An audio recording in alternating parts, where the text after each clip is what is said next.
Hi, and thank you for joining me at this special occasion. I'm here to announce the recipient of the Greatest Administration Award. And before I release his name, this man was truly great. Raised in a powerful family, he did not take it for granted. The third son of a powerful king, and despite having his future already destined, he loved to know more and was hungry for knowledge which would make him into a great man.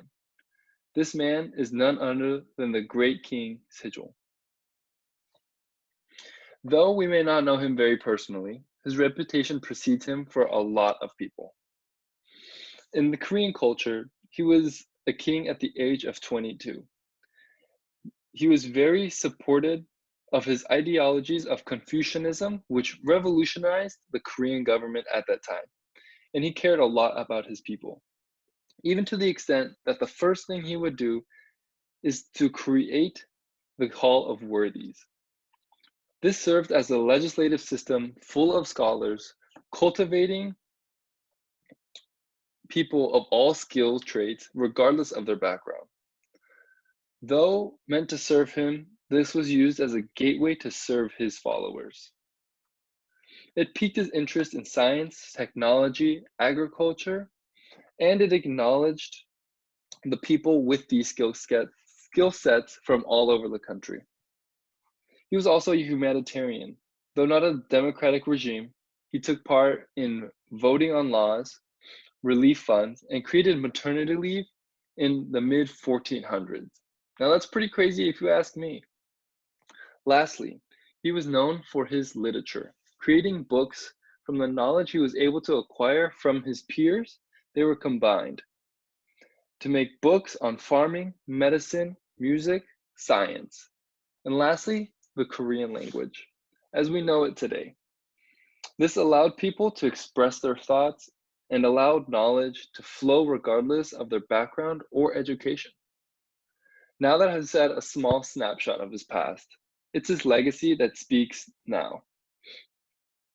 This man was born into royalty and achieved greatness, not due to his own talents, but used the connective knowledge of everyone he knew and worked hard to benefit not only the country, but the society in which he was in charge of. He created systems of maternity leave, voting, and led Korea into a golden age through the development in politics, science, art, and literature, and much more.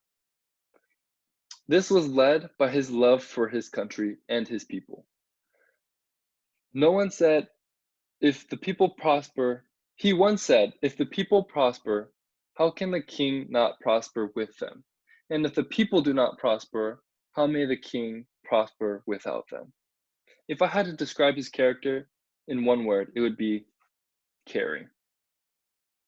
Now, the qualifications in order to meet this award, the recipient was innovative, wise, caring, selfless, as well as devoted to affecting the many lives in which they could in a positive manner.